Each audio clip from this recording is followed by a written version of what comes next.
Hi everyone, it's Julia from Crosspatch. I just thought I'd jump on. I'm about to go away to a show for a week, so I'm not going to be around till next week sometime. We'll be doing some lives from Newton Abbot show, which starts next Friday.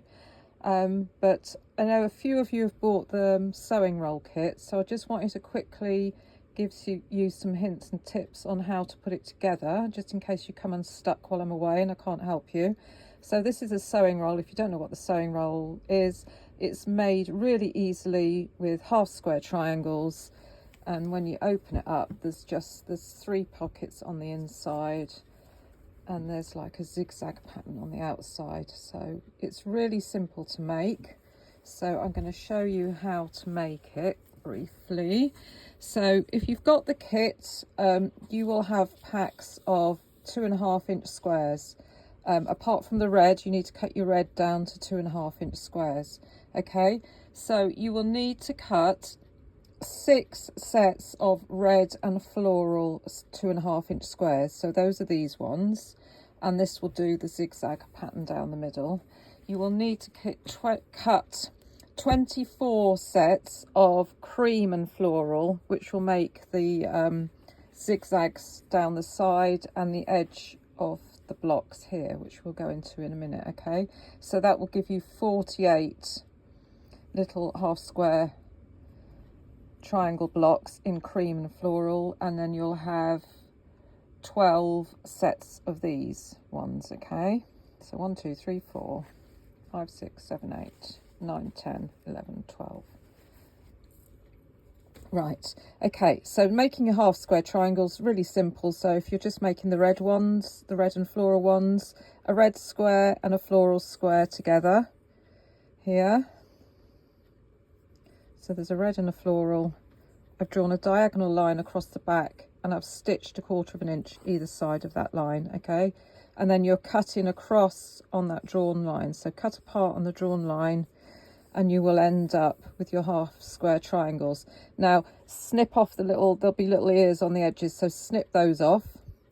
Someone asked me if you need to trim down the squares. No, just leave them as they turn out. Your sizes might vary slightly to mine, because your 1/4 inch foot might be slightly different to mine. Every machine varies a little bit. So my one's finished at 2.25 inches square. Okay, so the red ones down the middle you need to put together again so that they make a little diamond shape like that. Okay, so once you've sewn those two together, you'll end up with something that looks like that. So in the meantime, you've also done all your cream and floral squares into half square triangles, and for the pieces either side of the middle of your sewing roll, you're going to sew them together so that you've got your floral squares make the triangle shape, and the cream squares are on the outside. So you're going to sew one of those either side to the red blocks in the middle. Okay, so sew those two together and then sew them to that, and once you've done that, you will end up with something like that. So all you need now is to make 6 sets of these. So this is what we're making. We're making this middle portion here. Okay, like so. So that will be your middle portion. So you make 6 of these. Okay, once you've done those, join all these sets together into one long row. Then grab the rest of your sets of your cream and floral half square blocks that you've made, and you sew them together so that now your cream parts are in the middle. So when you made your blocks that go down the middle of the sewing roll, you made them that way round, so that your flowery half squares are in the middle. Now you're doing the opposite thing, and you put your cream squares in the middle. Okay, so once you've made these up, you will just sew them into one long strip so that they go like so. So you want 1 2 3 4 5 6, so you want 6 for each side. Sew them into one long piece. So if I bring back the sewing roll again, these are what is going to make these zigzag patterns around the edge. Okay, so these will go on the side like so. So either you can make up the whole block make up this block and then add these on the side, or you can make these 6 blocks up, sew them into one long strip, and then add a long strip of these either side, which is what I did. It's up to you if you want to make one whole thing at a time. Once you've done that, all the borders are 2.5 inch strips of yarn dye. So if you've got the kits, cut some 2.5 inch strips of yarn dye, cut a strip to fit either side, and then a strip to fit top and bottom.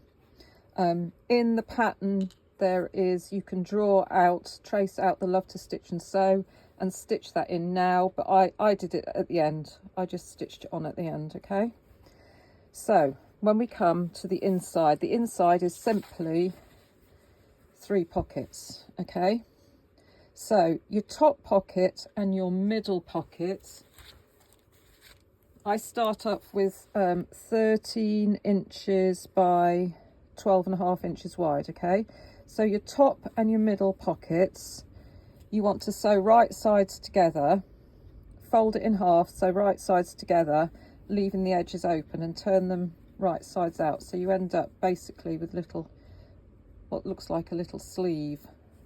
Okay, like so. Right, so that's your middle and your top pockets. Now the bottom pocket is going to sit on the bottom seam of your sewing roll, so just fold it wrong sides together, and then that's going to sit on the bottom. So obviously that seam of the bottom pocket is going to get caught when you sew the whole of the sewing roll together. Okay, so you're going to cut your linen strip or yarn dye strip 12.5 inches wide by 24.5 inches long, and the pockets are about 1 inch apart. Okay, so just arrange them evenly. Now before you sew them on, you're going to want to do your zip unit. So let's just move this to one side for a minute and let's grab our zips. So your zipper unit, all this is a 2.5 inch strip of fabric, folded in half and fold it in half again, and these sit either side of our zip. There's a separate tutorial on how to do my zipper units, but they'll sit either side of your zip. So as long as you've got a zip of at least 12 inches long, you'll be fine. Okay, so if you enclose your zip with your strips, top stitch it on, pull the zip to the middle, and then on each end you're going to have to put a tab. So I start with my zippy end. I've got a piece 2.5 inches wide by 3.5 inches long. So that's the 2.5 inches that I folded in half and half again, as with the zipper enclosure. And I'm going to wrap him around the zip. So that is just that bit wrapped around the zip. So you wrap it around the zip like so, and then pull it out. Now then, once you've got this far, get your sewing roll and take it to the sewing roll. Now let's pretend we're doing the bottom pocket. Okay, so you don't want this knobbly bit to be in your seam. Okay, so you pull this out and your zip will just get top stitched to the top of your pocket here, but you want to make sure you've got a good 1/2 inch hanging over there so that the knobbly bit is not in your seam. So arrange your zip so your zip finishes about there and you've got like another 1/2 inch there, and then go to the other end, work out where the other end is before you wrap this portion round. So if you've got a smaller zip, say a 12 inch zip, you're going to wrap it around about there,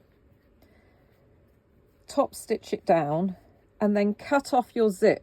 In mine it was at the 11.5 inch mark, so cut off your zip there, which if you've got a zip with that horrible metal knobbly bit on, we'll cut that metal knobbly bit off, then sew that on and then pull that out, so that all you're encasing when you're sewing your sewing roll together is just the tabs rather than the actual zip. Okay, so that's how you put the zip on each pocket. Okay, so you would just top stitch your zip onto the pocket here, so that the back of the pocket will be just under where the zipper is, like so.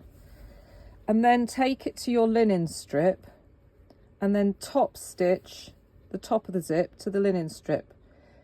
Okay, then before you put the other pockets on and before you top stitch the bottom pocket on, just measure. On mine it was 1 inch between the top of this pocket to the bottom of the next pocket. Okay,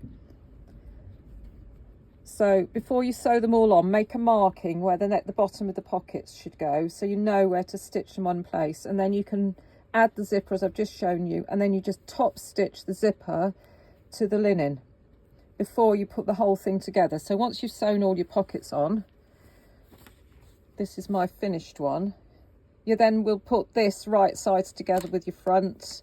I left a gap in the top here for turning, because this is a less bulky seam, because obviously the bottom seam you've got the pocket on it, so leave a bit open there, leave about 6 inches open, and then when you top stitch around the sewing roll to finish it, that will enclose that opening and you won't ever know that opening was there. To finish it off, I've just got 1 metre of tape. Work out where halfway along the tape is, self-cover button on top of it so you don't see where I've sewn the tape on, and that will finish it off. So that's as simple as it is. Now for those of you who haven't got kits or anything, I'll put measurements in the description so you can work out how to do it from scratch. But if you've got a mini charm pack of 2.5 inch squares, this is an ideal project to use them up. Obviously you'll need a load of cream to do the zigzaggy bit, but most of you have got a bit of cream or a bit of calico or something lying around. You can cut it into 2.5 inch squares to do the sewn roll. So that's that. So I'm about to go off to a show. Hang on, I'm going to bring you up to my level and I'll show you what I've been sewing in the meantime ready. So there's a new stitchery panel, which I've just about run out of these already. They're at the printers getting some more printed, so hopefully I'll have some back in the next week or so. So I've just finished stitching that. Also, if you haven't seen, I've got this new, I made a new octaflower mat. The fabrics for that are Moda Basic Grey, and I will be having bundles of those when I'm back from the show. If you're lucky enough to come to the show, I will have bundles there. So that's it for today. Thank you for watching. I hope I'll see some of you at the show next week. There'll be lives from the show and some Three Amigos chat and stuff coming along as well next week. So I hope your weather is better than ours. I'll show you what the weather is. Miserable outside. It's howling, blowing a gale. Just nasty, nasty weather today out there. Ooh.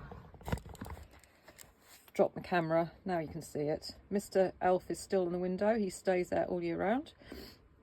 So have a good day. Thank you for watching. See you soon.